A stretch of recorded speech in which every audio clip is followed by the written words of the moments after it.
Health, truth, hope. In a world where billions of people do not have a clue about the forces that control their health, these people go about their day in a life and death struggle, while minds that are calculating and unsympathetic make decisions that will affect their very lives. A new day begins. There are many questions, but few answers. But still there's hope. This is the big secret. Each year, millions of people die in the United States from chronic diseases, yet many of these deaths are preventable. Sure, we all know that smoking is bad for your health. As a matter of fact, it's probably no surprise that nearly 500,000 people die each year in the United States from smoking-related causes. That's 1 in every 5 deaths in the US. But what if I told you that you might be at an even greater risk of death? According to the Center for Disease Control, half of all adults in the United States have a chronic health condition. These are startling statistics, yet people go about their lives unaware of the things that affect their health. There are those who try to manipulate and influence factors that have a direct impact on your health. For these people, corporate profits are more important than your well-being. Have you ever wondered about the startling rise in chronic diseases over the past 20 years? We've all heard people say, "You used to not hear about all the diseases we have today." Were they here all along and we're just getting better at diagnosing them? Or are more people developing chronic conditions like cancer, diabetes, heart disease, and stroke? In this documentary, we will take a look at several important events in history and note an interesting correlation in the rise of certain diseases. In some cases, we will provide a little background to make the information more meaningful. There is a lot of information and a lot of misinformation on most of what we're going to cover. Trust me, we will only scratch the surface on some of these issues. So why did we create this documentary? Our goal is to challenge the status quo and to start a conversation about healthcare and nutrition in the United States. You may be surprised by some of the information presented, but I encourage you to do your own research and to talk to others who do not have a financial interest in your well-being. Let's get started.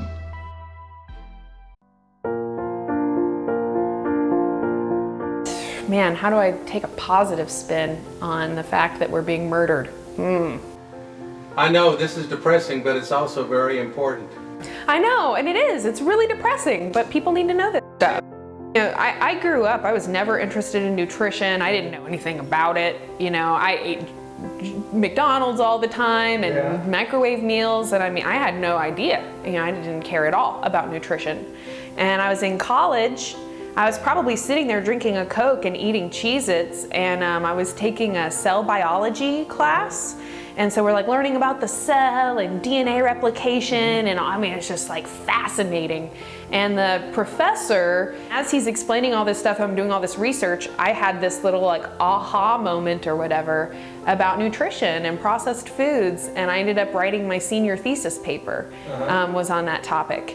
And so I was basically theorizing, you know, and I've talked about trans fats, I talked about partially hydrogenated oils. I talked about the lack of minerals in the soil depletion. I mean, I talked about all these different things. And at the time, it was my thesis. It was all theory. It was all like I was doing this research and kind of coming up with these ideas and saying that there's a link between processed foods and chronic disease. And it was just really neat after I graduated seeing all of these things that I talked about in that paper start coming into the mainstream. And they're talking about trans fats, and they're talking, you know, all of this stuff that I had researched, high fructose corn syrup, was all becoming more widely accepted. And now, you know, 10 years later, there's people all over the United States and really all over the world, like you said, all kind of saying the same things. Even though we've never talked to each other, but we're all just kind of coming to the same conclusions.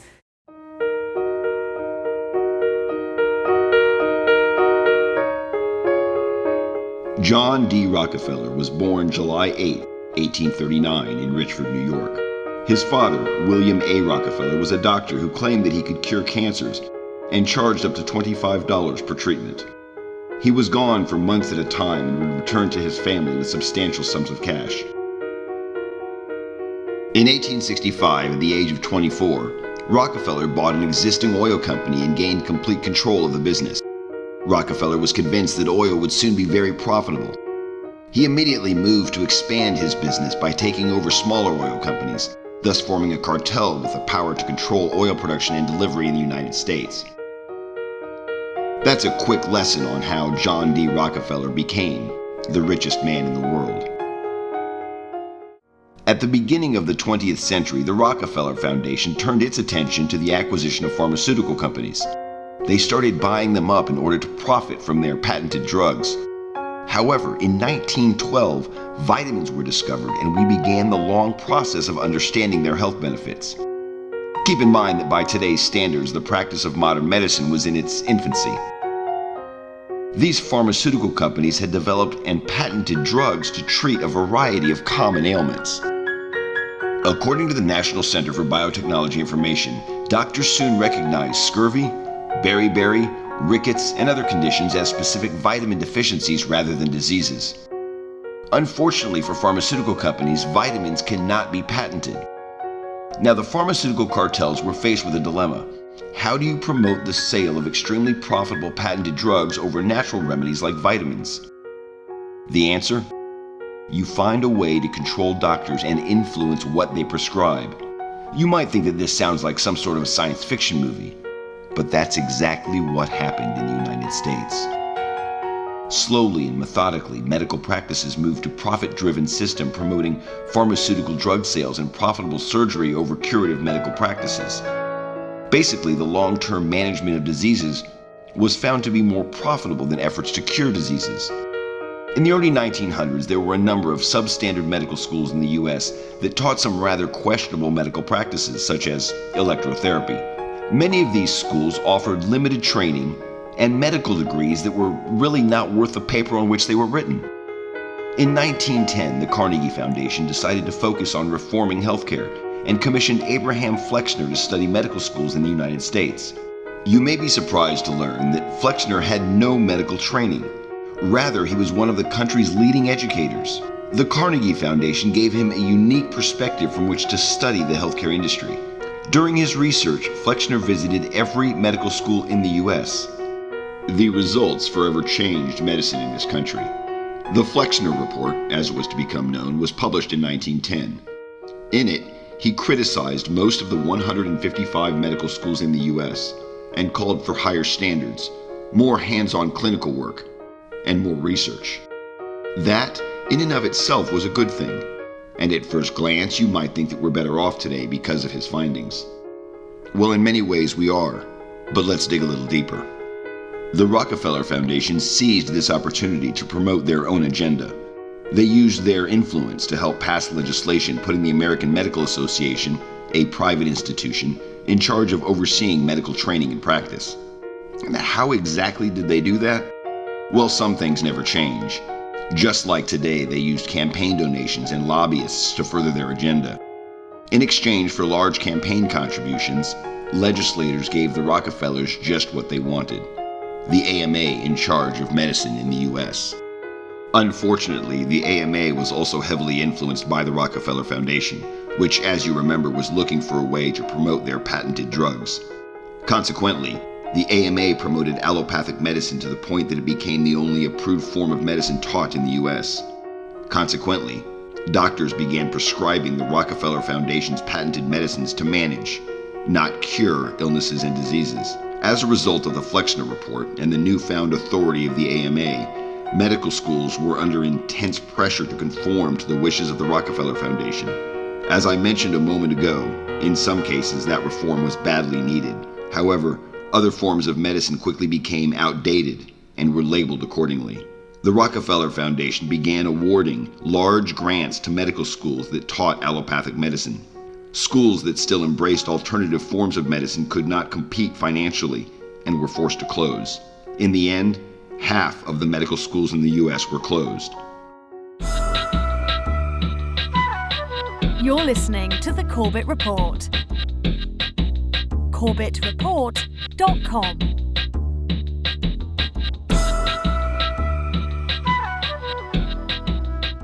Welcome to episode 286 of the Corbett Report podcast, Rockefeller Medicine. Quote, "The crisis in today's healthcare system is deeply rooted in the interwoven history of modern medicine and corporate capitalism. The major groups and forces that shaped the medical system sowed the seeds of the crisis we now face. The medical profession and other medical interest groups each tried to make medicine serve their own narrow economic and social interests. Foundations and other corporate class institutions insisted that medicine serve the needs of their corporate capitalist society. The dialectic of their common efforts and their clashes, and the economic and political forces set in motion by their actions, shaped the system as it grew. Out of this history emerged a medical system that poorly serves society's health needs." End quote. And, like you say, the Rockefeller medicine, maybe it has to do with that. They've really just taken preventive medicine out of there. And if you think about it, if you practice, it's not in their interest to practice preventative medicine because they make less money if they do that. So it's that simple. So, if you don't get sick ever, you're not going to the doctor, you're not giving them any money. And they'll notice, in these insurance companies and stuff, they have actuaries and they have people who really keep track of the numbers. And they've probably got it worked down to a science where they will see that if they start doing preventative medicine, they take a real big hit to their checkbook. And so there's basically what it is, it comes down to, in modern medicine, I consider it just a violation of the Hippocratic Oath, where doctors have, I really think unwittingly, I don't think it's their fault because they don't really control the money system, but they are controlled by money. But we have a system that is controlled by money and the money controls them. And the people making the business money decisions are overriding the doctor's decisions. Emphasis on surgery, emphasis on medications, and really a almost disdain for the idea of preventative care. What it all boils down to, quite frankly, is that we are victims of a Machiavellian medical monopoly. We don't have a free medical marketplace. We haven't had a free medical marketplace since the early 1900s, and absolute power corrupts absolutely. Quite frankly, if you're not angry, you're simply not paying attention, or you're not educated with the proper information, and that's really not your fault because that's the result of a monopoly, right? Inside of a monopoly, you are spoon-fed what the powers that be want you to know, which is often very different than the actual truth of the matter. It's because we have a system of medicine that is fundamentally stupid. Consider how the system works. First, we do nothing to prevent disease. We wait for people to get sick. Once they are sick, instead of curing their disease, we suppress the symptoms by prescribing toxic chemicals and doing surgery. Then the toxicity of the chemicals makes the patient even sicker, creating entirely new diseases. And then finally, to hide the fact that the patient is now sicker than when they started, we don't call these new problems diseases, we call them side effects. If you've been listening to my lectures for last year, you know that my passion is our kids. And experts tell us that our children are going to be the first generation of Americans that do not live as long as their parents. This is a catastrophic prediction of biblical proportions. We're talking about the Great Flood. We're talking about all of Egypt's firstborn dying because Pharaoh refused to release the Hebrew slaves. Can you imagine everybody in this room burying their children? This tells us how terribly the medical profession has failed us.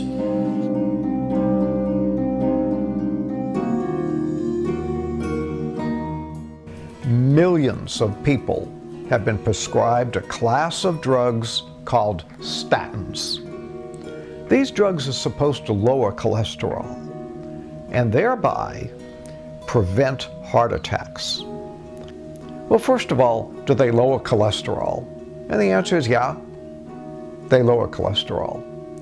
But here's a very important question. Do they prevent heart attacks?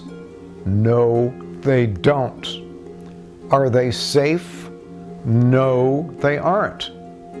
So if you're taking a statin, you're taking a drug to prevent heart attacks that does not prevent heart attacks. And further, you're taking a drug that is not safe and does you harm. Now, does that make sense? I hate statin drugs. I absolutely hate them. And yesterday I gave a long talk explaining, I mean, there's so much evidence. They cause so many problems, and they certainly don't, it's not a fair trade-off. You'd never win, in my opinion, almost under any circumstance, taking a statin drug, given all the damage it's going to cause, compared to the slight chance that you might avoid a heart attack. So many problems, and of course, cholesterol itself is a key one, because cholesterol is so important to all the cells, especially the neurons. The brain has 25% of the body's cholesterol with only a small percentage of the body's mass, like 3% or something. They push those drugs to these doctors for sales. They want to get as many people on these particular medications as possible. An example of that is how they've done with cholesterol.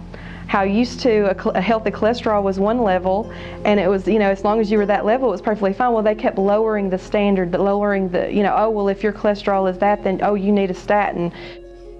We've been convinced by about 35, 36 years of pharmaceutical profiteering that cholesterol is the Antichrist and that statin drugs are a savior, when, quite frankly, just the reverse is true. Low cholesterol levels are associated with an increased chance of death, an increased chance of cancer, high percentage of birth defects, peripheral neuropathy, short temper and aggressive behavior, kidney failure, and dementia. Let's take a look at this. Alzheimer's was virtually non-existent until right around 1940, and then it started to show up, and then after 1980, man, it skyrocketed. It rose from obscurity to become the 6th, 5th, or 4th leading cause of death, depending on how you crunch the numbers, currently in 2016. And man, it has skyrocketed. But then let's look at something very fundamental. What is the point of paying attention to cholesterol? The point is said to be prevention of heart attack and stroke, isn't it? Mm-hmm. All right. Do you know what will cut your risk, my risk, her risk, everybody's risk of heart attack and stroke by 75 to 80%, and you don't have to swallow a thing? Do you know what that might be? It's called donating blood. There is research on that from the 1990s, late 1990s. Whole bunch of guys followed for an average of 8 years each. The guys who donated blood once or twice a year had 75% less heart attack and stroke during that time. Now, if word ever got out about that, what would happen to the sales of anti-cholesterol medications? Because anti-cholesterol medications cannot drop the heart attack and stroke risk by 75 to 80%. Cholesterol is not the Antichrist. Cholesterol is so important that our bodies make it. Every cell wall in the body is made from cholesterol. Cholesterol makes the cells in our body waterproof. This is very important. Everybody thinks cholesterol is a fat, but cholesterol really is an alcohol. But it doesn't really perform like most alcohols do. It's a little different. Cholesterol is extremely important for your health. All of your sex hormones are made from cholesterol. They're made from it. You don't have enough cholesterol, you don't have enough sex hormone. So guess what also has been a fallout of fat-free diets and statin drugs? Not only does your brain dry up and you get Alzheimer's disease, but your sex hormones dry up. So guess what? Erectile dysfunction. And women get hot flushes now for 5 years instead of 3 months like their grandparents did. Why? Because you have a bad gene? No, because you don't have enough cholesterol. They tell you take this statin drug and go home and exercise every day. And that's a really bad combination. And in fact, papers have shown that exercise is of no benefit if you're taking a statin drug.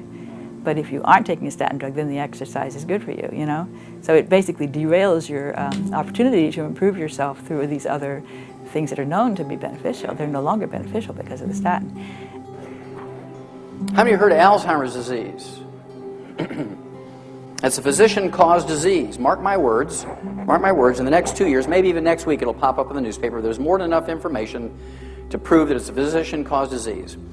Alzheimer's disease is a disease that did not occur, even by another name, 40 years ago. It only became recognized as a disease in 1979 25 years ago.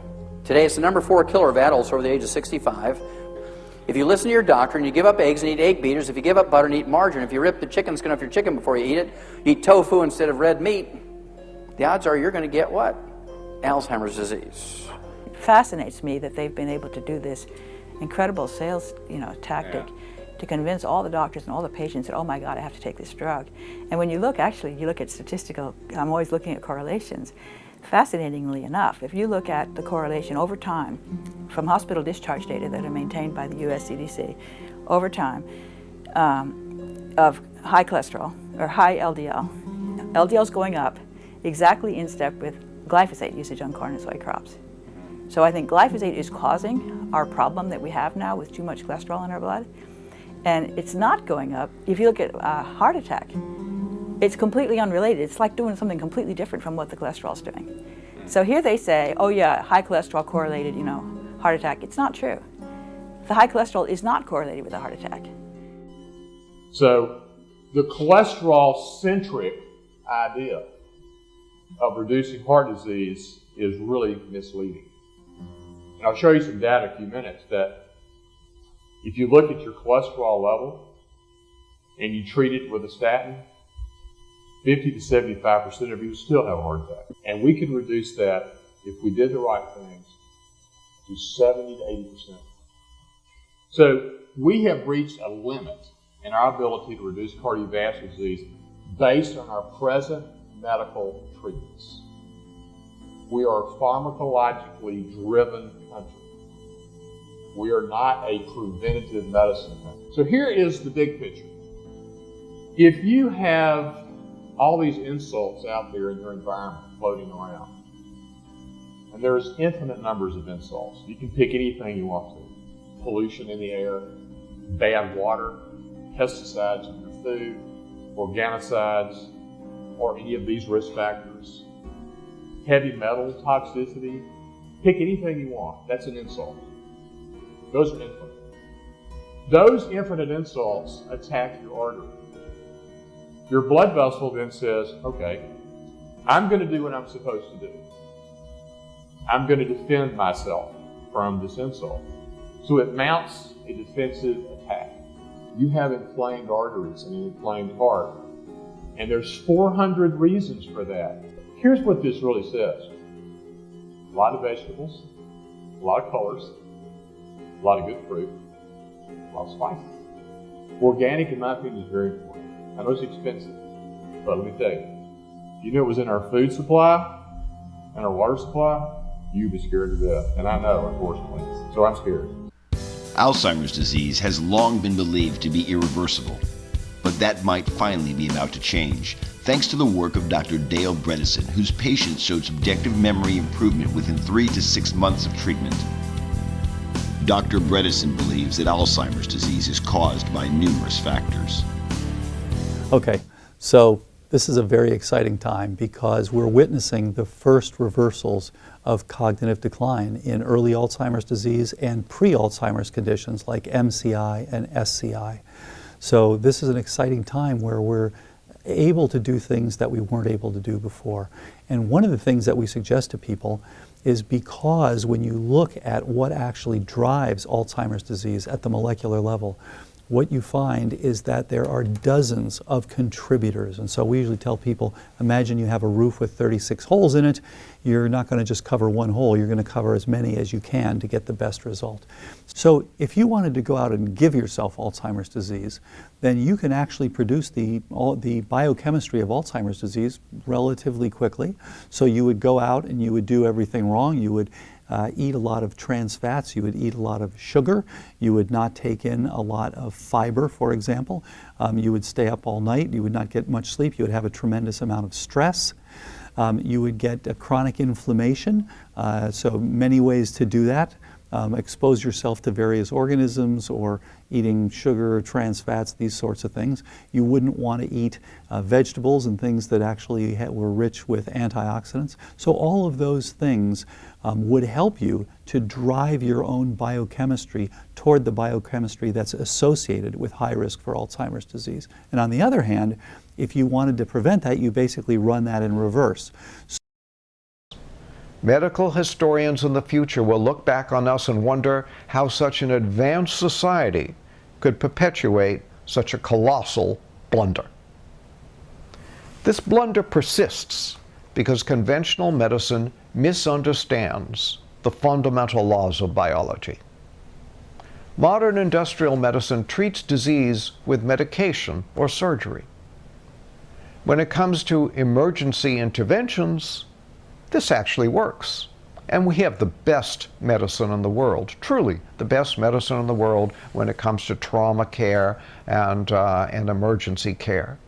When someone comes into the emergency room with a severed leg, conventional medicine treats the problem with incredible efficiency. But when it comes to chronic illness, this approach simply doesn't work. Conventional doctors have thought that you either have a disease or you don't. You have diabetes or you don't. There are no gray areas. We've developed no protocols for measuring and intervening in the disease process when it's in initial and most easily treatable stages.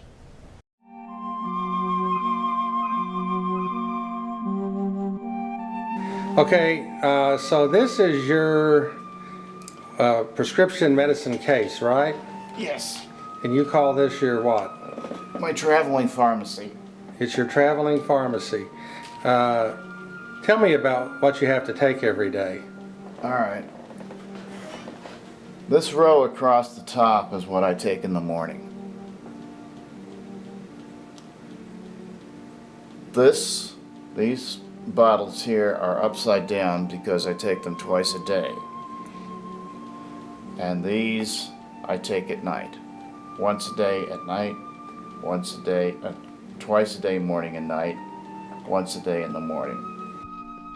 According to DrugWatch.com, Big Pharma has over 1,100 paid lobbyists, which partly explains the influence they have on Capitol Hill.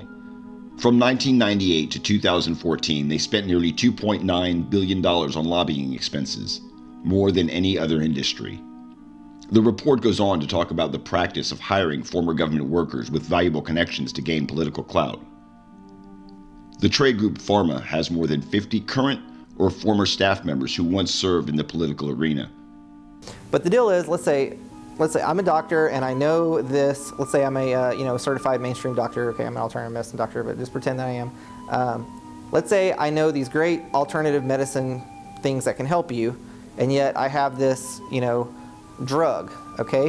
The thing is, you have to realize if I mess up, I am legally responsible for that, because as the licensed doctor, when I give you advice, I tell you something to do and you do it and it goes wrong, then you come and sue me, and then what I have is this thing called insurance, and then so I pass responsibility to the insurance. So the thing is, there is basically, it's part of the judicial branch of our government, the way the courts work, that as a medical professional, if I give you something that helps you, it's a risk to me, versus if I give you a drug, it may harm you, but the thing is, since it is the accepted method of treatment, it is easily defensible that this is what's accepted for this, I give you this drug, and if you get sick and then you come after me, I just send it to my insurance company and they pay for it because it's on the list of things that get paid for without even a second thought.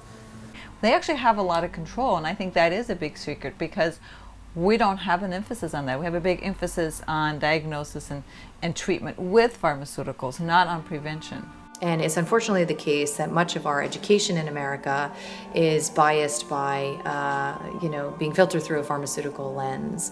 We learn about a one gene, one ill, one pill model, and in this way, doctors are very much only ever taught to manage symptoms through the use of pharmaceutical products. They aren't taught about the potential for individualized risks. Often we have to do our own research to discover how it is that claims to efficacy are established. Well, I was on pharmaceuticals that were prescribed to me, and did they offer some benefit? Yes. But, however, they also were side effects, pretty severe side effects. There were side effects that I couldn't live with, and I was told by my doctors that I had incurable conditions.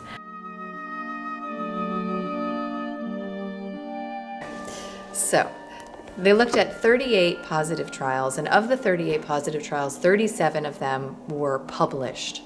Of the 37 negative trials, only 3 of them were published, 22 of them were unpublished, so really in a locked file drawer, and 11 of them were published as positive data, also often referred to as data dredging or statistical manipulation for a specific outcome that is in service to industry interests. So this is one of the ways that we can be left with the impression that there is efficacy when in fact, in this case, there were equal numbers of negative and positive studies, and we were only really exposed to the positive ones. To my best understanding, there is an unlimited number of trials that can be conducted before the 2 trials are selected. So in many ways, that's like tossing a coin until you get heads as many times as you want. And when I started on the natural path, the holistic path to health, it made a world of difference, and there's no comparison. There's absolutely no comparison. So I think doctors are very well-meaning people, and I think that the tools that they're offered are extremely limited, and they are in no way able, in a 10-minute visit, to meet the complexity of the modern patient, right? So doctors can only tell patients what it is that they've been taught. I think for a number of years now, we've been a pill-pushing society where there's drug companies who have developed pills for just about everything, just about every condition or disease that we know of. And I think the public needs to demand that there's other treatments, there's other modalities that we can use to treat disease. And the reason for that is because we have pharmaceutical drugs for certain diseases. So you have a system that's focused on identifying the disease so that then you can prescribe a medication. But there's many patients that present with dysfunctions without yet having a disease, and there's basically not much that you can do within the traditional healthcare system because you're looking for what pharmaceutical can I do to suppress these symptoms, not to understand it, not to try and figure out how is it intertwined to all the symptoms that a patient has, or the physical exam that you see, or the symptoms you see on physical exam. It's more of, do you or don't you have this disease, and can I give you a pill for it?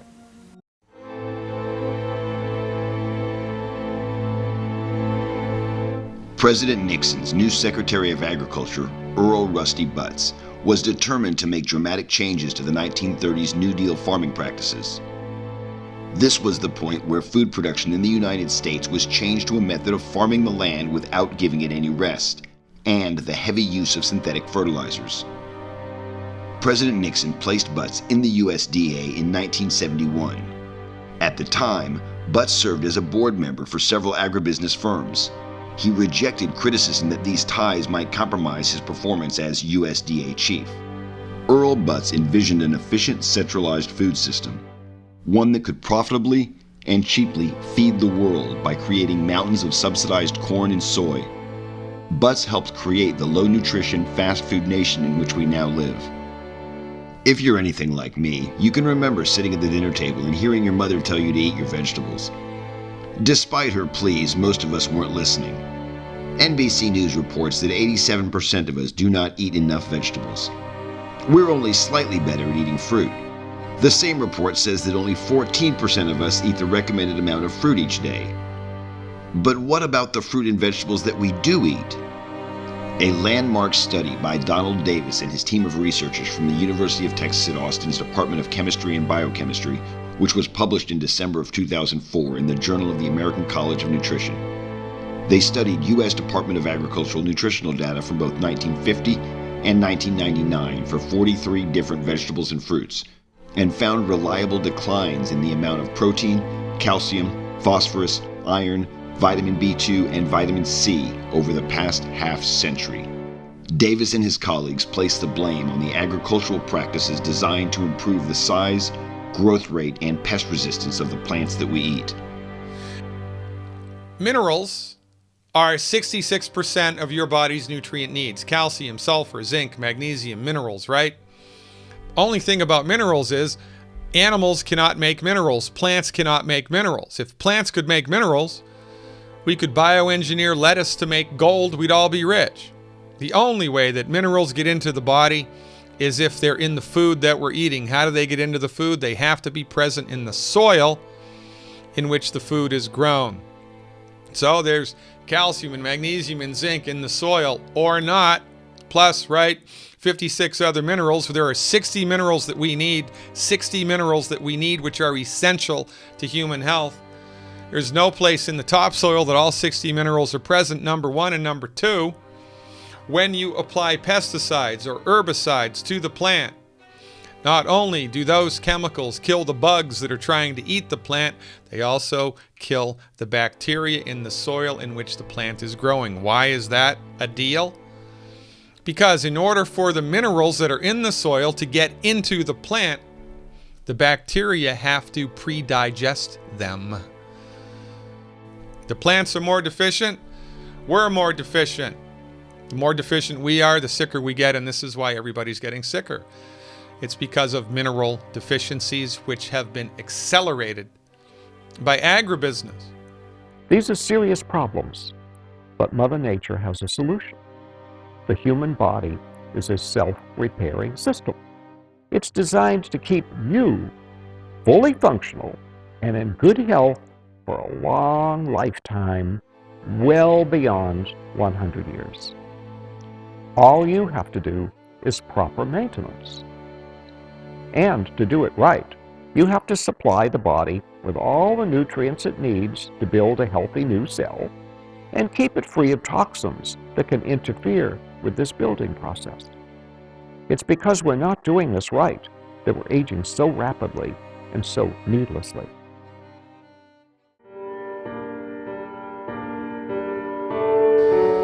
We're going to turn our attention now to genetically modified corn, genetically modified soy, and the overt use of the herbicide glyphosate, which is also known as Roundup. This published 2013 in the Journal of Food, Chemistry, and Toxicology. Glyphosate induces human breast cancer cells to grow by 500 to 1300%. Is that good or bad? That's bad. Why is it still used? Because of the money, baby.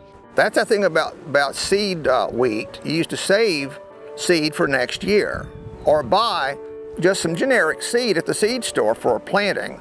Well, this GMO stuff, you can't do that. You've got to buy something that they've patented. I doubt you could even buy just plain generic wheat anymore. I'd be surprised.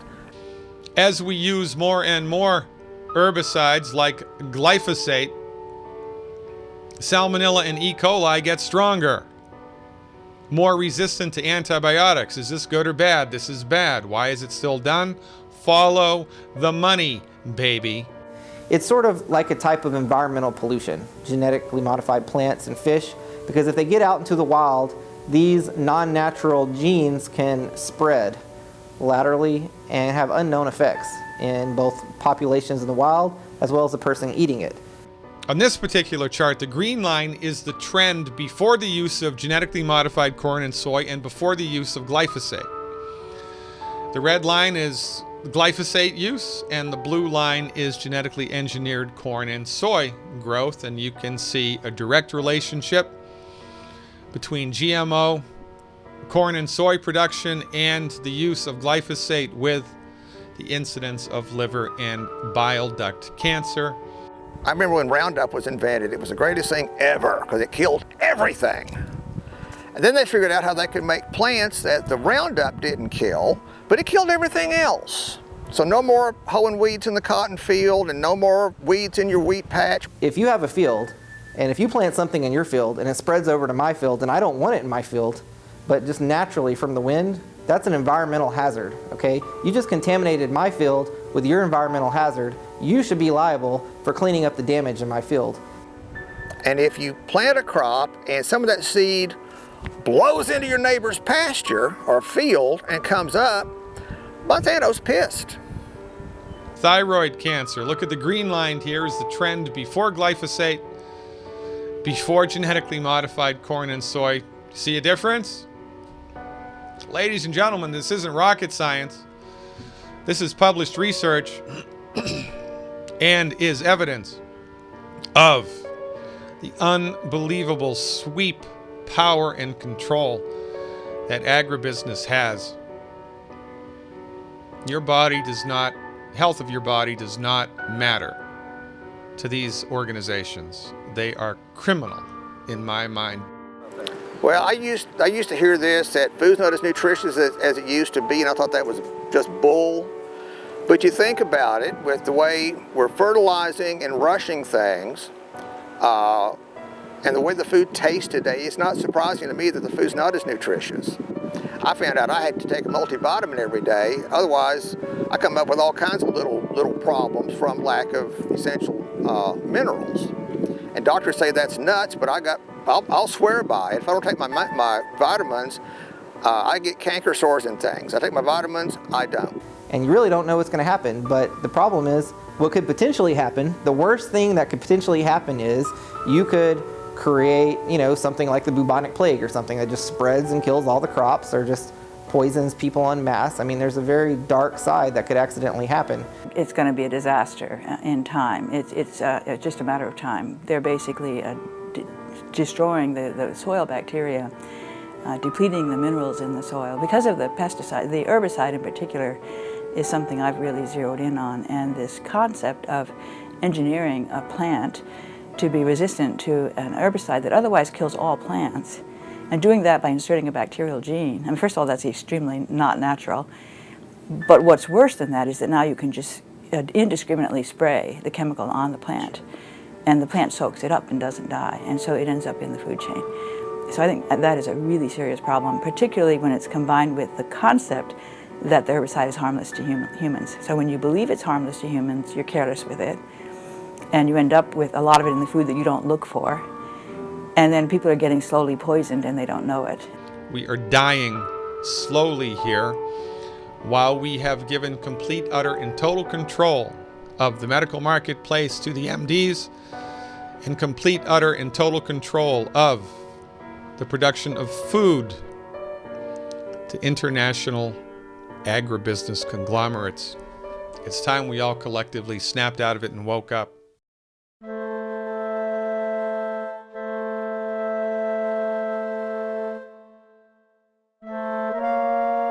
In 1980, the U.S. sugar producers were large contributors to the Ronald Reagan presidential campaign.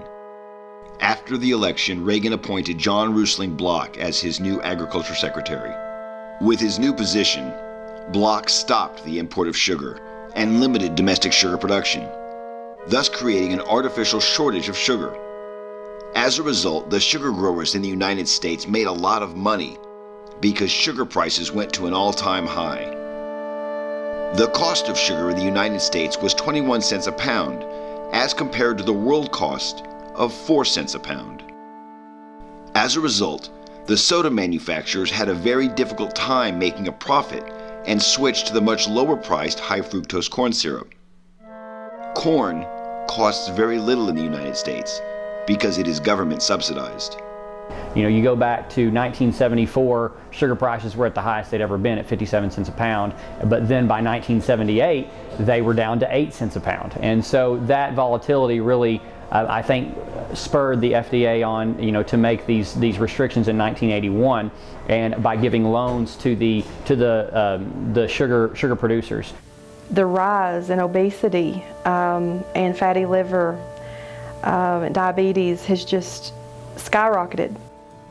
A brand new study by researchers at Duke University Medical Center found that frequent consumption of fructose, this is a type of sugar found in soft drinks and sweetened juices, raises the risk of non-alcoholic fatty liver disease. It causes inflammation, it causes scarring of the liver. Significant liver damage is more likely to occur. But you don't think twice about giving your kid a Coke, and they do the same thing. Then there is the instance of the Dr. Pepper Bottling Company in Dublin, Texas. When all soda pop bottling companies in the U.S. moved to high fructose corn syrup in the 1980s, Dublin refused and continued making their product with sugar. Interestingly, as a result, the counties served by Dublin have reduced amounts of fatty liver, obesity, and diabetes as compared to surrounding counties. But I was doing some research, and we are, our county, Erath County, which is the county we're in, and then Comanche County and Hamilton County and some of those other surrounding counties are all below the state average for obesity, for diabetes,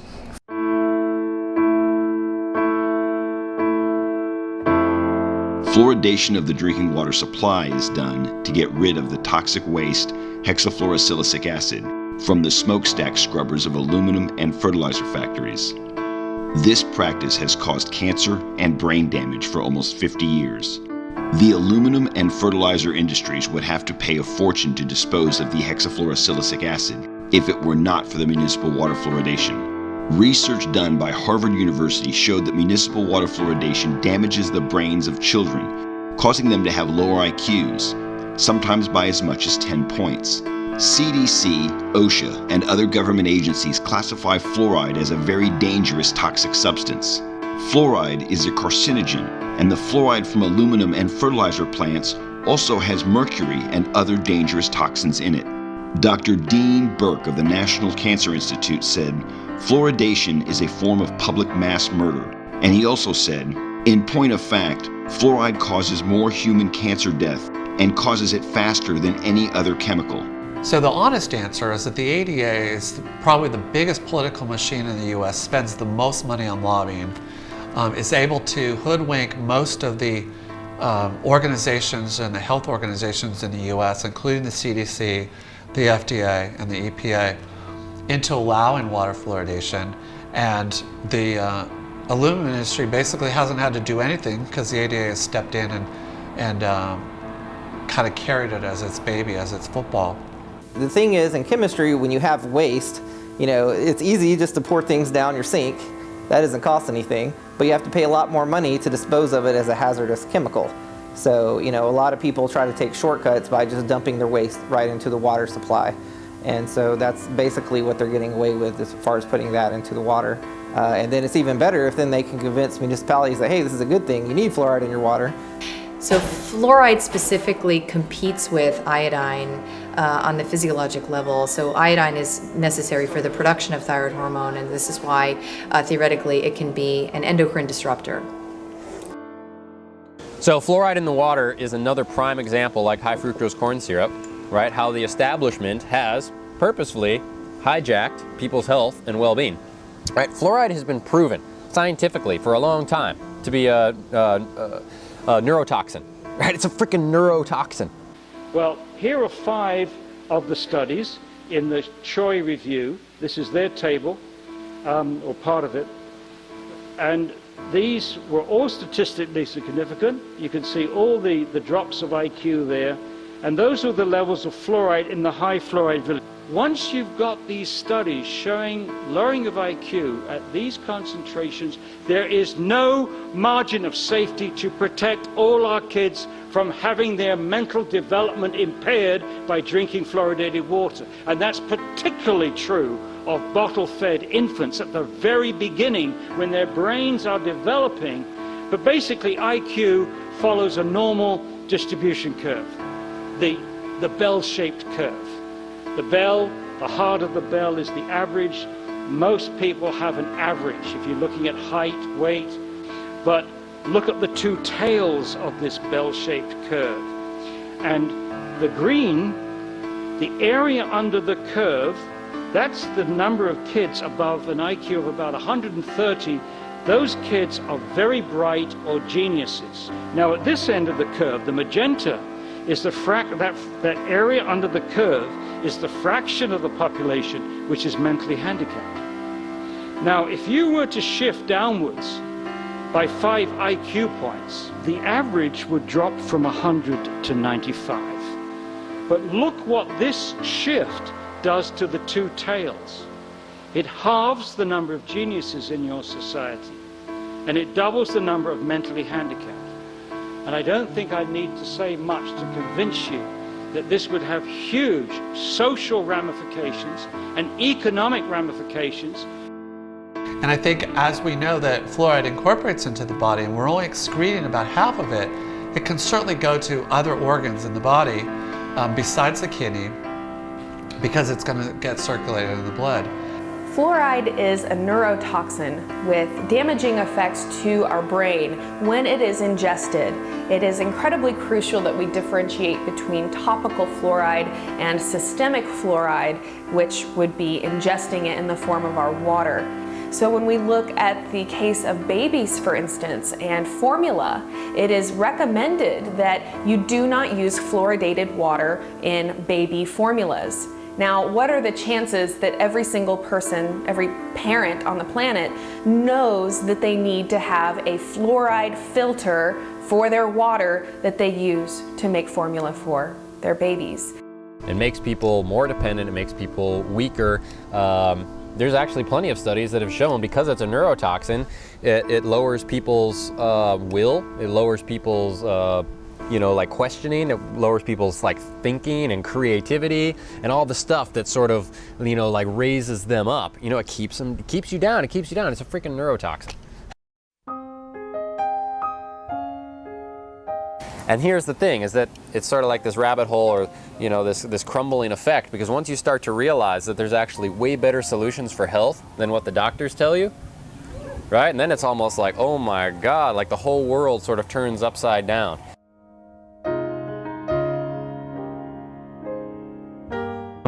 Welcome back to the Duke Lifestyle Medicine Clinic. I'm Dr. Eric Westman, and I'd like to teach you how to do the no sugar, no starch diet today. Okay. I tried to put everything into the title of this, so I named this program No Sugar, No Starch. And the reason for that is that this is a very scientific kind of diet. Whereas the ketogenic diet can produce sustained levels of ketosis independent of fasting. And when one has achieved sustained ketosis, that has been a highly effective tool for the metabolic management of epilepsy. And now we're realizing that it's not only epilepsy. And the observation that we made in our lab is that nutritional ketosis is a highly effective tool for the management of aggressive metastatic cancer. And it does that by suppressing the hormone insulin and reducing blood glucose and elevating ketones. And those three things are very powerful regulators of cancer growth and metabolism. Cancer is an out-of-control epidemic, and almost half the population is now projected to get some form of cancer in their lifetime. And it's getting worse every year. After accidents, cancer is now the leading cause of death for children. And nearly half of all deaths from 8 categories of cancer, including bone cancer, cancer of the cervix, thyroid cancer, all occur in people under 34 years of age. Meanwhile, studies show that modern medicine's treatment of cancer doesn't work, and that the death rate from cancer today is no better than it was in 1950. In short, no progress has been made despite hundreds of billions of dollars spent on cancer research. Unfortunately, the cancer industry goes to great lengths to obscure these truths and is generally successful in doing so. Virtually no one needs to suffer from cancer. The knowledge we already have is sufficient to both prevent and reverse cancer. All we need to do is put this knowledge to work. So it's been known for years that cancer cells have accelerated rates of sugar metabolism. They require levels of sugar to sustain their growth and proliferation that are 200 times higher than normal tissues. So the ketogenic diet restricts sugar and glucose availability to cancer cells.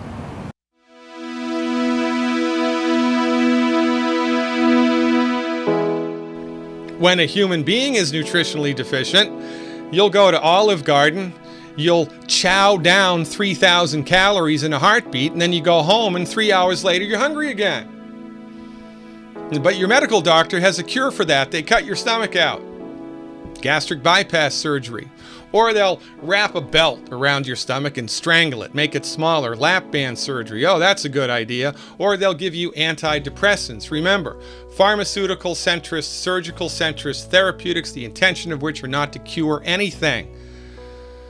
Our experience is when human beings are nutritionally satisfied, You only eat as much food as you need, and then you walk away. So, cribbing in human beings due to nutritional deficiency is, in my opinion, the leading cause of obesity, because you're eating too many calories, because you are nutritionally deficient. And this is the secret to weight loss that not even Oprah knows. Interestingly enough, this same behavior, this drive to fulfill an internal need, we believe is also the leading cause of the abuse of alcohol, street drugs, tobacco. People don't go to these things because they have innate self-destructive tendencies. I'm sure some people do. But most people are driven to those things because they're trying to fulfill a need. They have to do it. They're trying to fulfill a need. What's the need? They don't know. I do. It's nutritional deficiencies, period.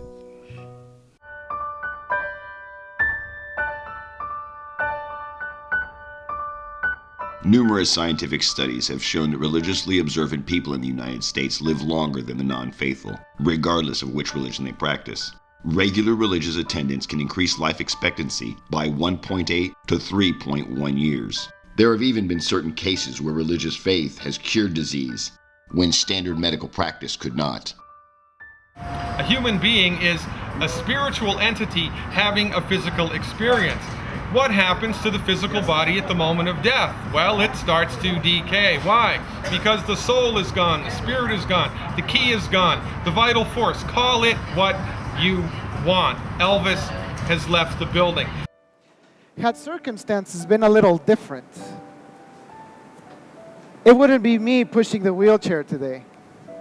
It would be me sitting in it. You see, in the year of 2001, I received a very unfortunate news. I was told that I had developed this very, very weird illness. It's called MS, multiple sclerosis. I don't even know what the name means. It begins about 14 years ago when I miraculously found the cure for multiple sclerosis. I was confined 16 years ago to a wheelchair for life, but through a series of techniques that I learned in the Middle East, in India, I was able to reverse MS completely, and here I am, having regained total freedom and total movement of my body. And this is important. This is a very important distinction to understand here. A very important distinction. Because Mr. Castillo was able to get on the other side of multiple sclerosis with a meditative technique. You get that? A meditative technique.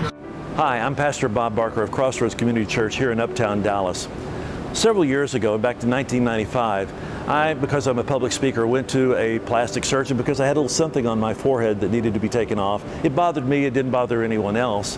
While I was there, I told the doctor, I said, can you take this little thing off on the side here? He said, yes, not a problem.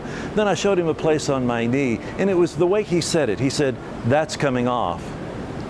When the biopsy report came back, this one was okay, this one was okay, but the one on my knee was not.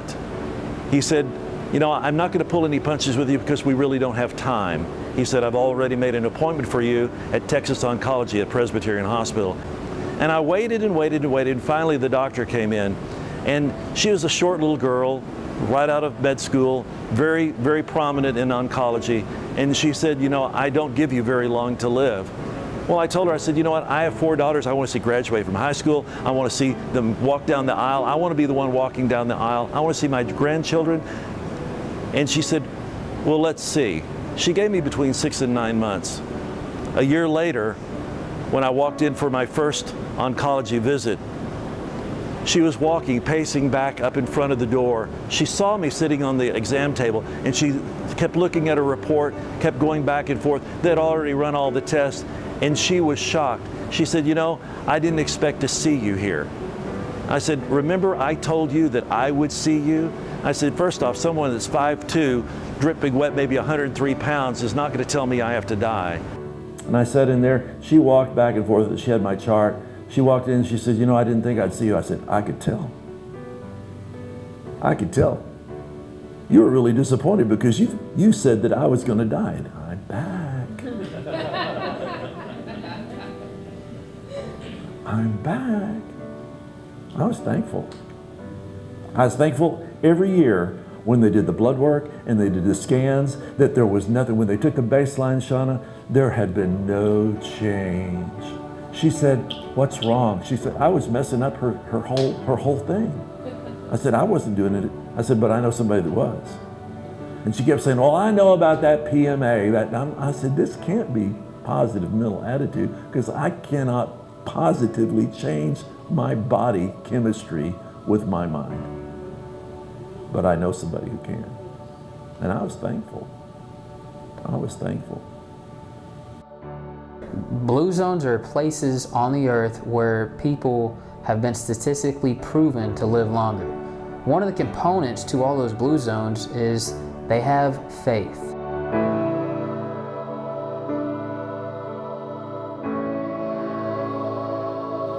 Well, it's a good question, right? What conditions can you expect to get on the other side of with holistic medicine, with science-based, clinically verified medical nutrition? The answer is all of them. Linus Pauling said it best: you can trace every disease to a nutrient deficiency. So this isn't rocket science. Look, we doubled life expectancy by cleaning up the water supply and by feeding people on a regular basis. Doubled life expectancy, dramatically increased the quality of life. Well, this is the next step along those same lines. Give the body the 90 essential nutrients that it needs every day in absorbable recipes appropriate for your body weight, and stop eating food that's gumming up the works. Do those two things, and for the first time in your life, your body will have everything that it needs to rally. So what are the big secrets in medicine? Well, I think one big secret is that most of the chronic diseases that people suffer from are completely preventable. But the secret is that you have to focus on prevention and have a more functional approach and not just focus on the disease. But yet, most of these chronic diseases are totally preventable if patients are educated and they are able to change their lifestyle, their nutrition, the thoughts that they think, the way that stress affects their body. They actually have a lot of control, and I think that is a big secret, because we don't have an emphasis on that. We have a big emphasis on diagnosis and treatment with pharmaceuticals, not on prevention. So this is the thing, ladies and gentlemen, from our point of view, all chronic illnesses are curable. Neurological illnesses are amongst the hardest to get on the other side of. But we've all seen patients with multiple sclerosis, Lou Gehrig's disease, Parkinson's disease recover. They're the exceptions, not the rule. But we've seen it happen, so therefore we know that it can happen. But my point is, even for the stuff that's really difficult to get on the other side of, you have to give your body a fighting chance. You have to give your body the stuff that it needs to attempt to fix itself. This is just smart medicine. You know, we learned how to have public sanitation and more regular food, and that increased the quality of our life and increased our lifespan, doubled our lifespans. Well, this is the next iteration of that same thought. Just like if you had a friend who had a problem, or two friends who had an argument, you would listen to both sides of the story. And unfortunately, what we're doing with our health is largely we're just listening to one side of the story. We're just hearing one perspective on how we could treat that issue. And the truth is that there's always two sides of the story. There's always two perspectives.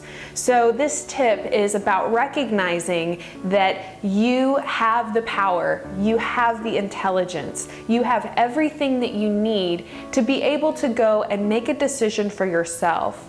And if you decide that the mainstream model is what's right for you and is what you want to do, then that is fantastic. I'm in no way discouraging you from doing that. But you do need to feel empowered to make a decision for yourself and to not just accept something because an authority figure told you. To really think about that issue, think about your body and your life, and make a decision that you feel good about.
One other question, you don't have to answer it, but like last year, a lot of people died, like Nick Gonzalez, and there's all sorts of speculation. It seems too highly improbable. If you don't want to answer it, you don't have to.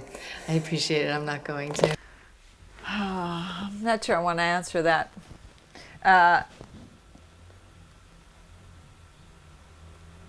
So regarding the recent deaths of many of these integrative physicians, I'm not a conspiracy theorist, but it sure looks suspicious that there's been so many deaths and they've all been sort of so under such weird, suspicious, whatever you want to call it, circumstances, and that so many of them are doctors who are practicing a more holistic type of medicine. That does really concern me.